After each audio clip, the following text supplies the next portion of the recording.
Student, you are the most welcome to online classes. Myself Pankaj Tiwari, and today I am going to explain here about geography 6th chapter. Chapter name is industries. And this is for class 8th.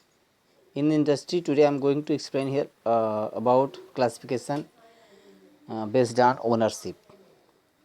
तो student मैं इसमें आप लोगों को बता देना चाहता हूँ कि जो ओनरशिप के बेस पर क्लासिफिकेशन किया जाता है इसको 3 पार्ट में डिवाइड करते हैं।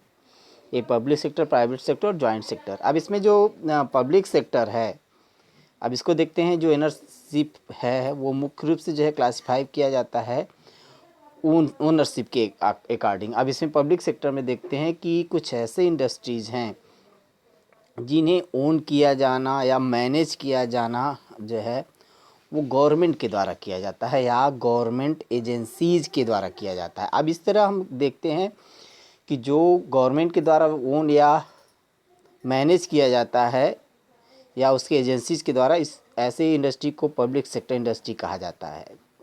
इसमें जो इंटरप्राइजेज होता है वो इंटायर पब्लिक ऑफ नेशन, सभी नेशन के पब्लिक के द्वारा जो है इंटायर ये ओन और इन्वेस्टमेंट किया जाता है उसमें। अब इसके बाद कहा, जैसे कुछ एग्जांपल दिया, Bharat heavy electronic steel authority of India, public sector के कुछ जो है एग्जांपल हैं।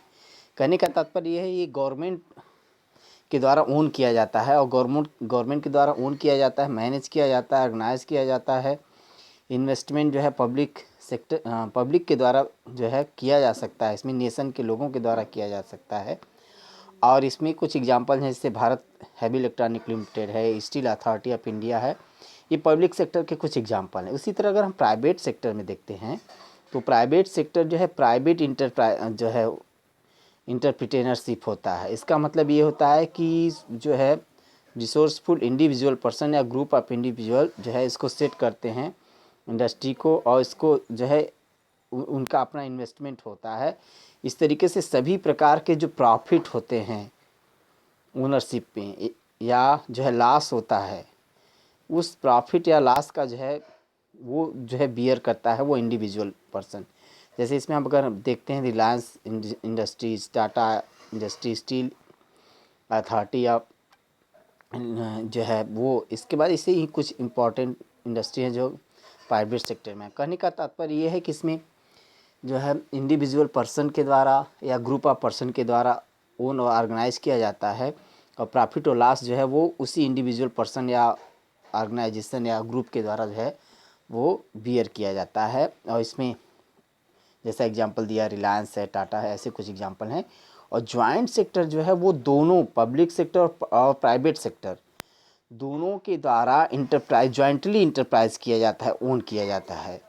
और इसमें गवर्नमेंट एजेंसी और प्राइवेट फर्म मिल करके करते हैं, और इस तरह से जो है ये रिसोर्सेज को पुल करते हैं एक साथ में, और इस तरह पार्टनरशिप के रूप में ये शेयर करते हैं एडवांटेज को, उसके प्रॉफिट को।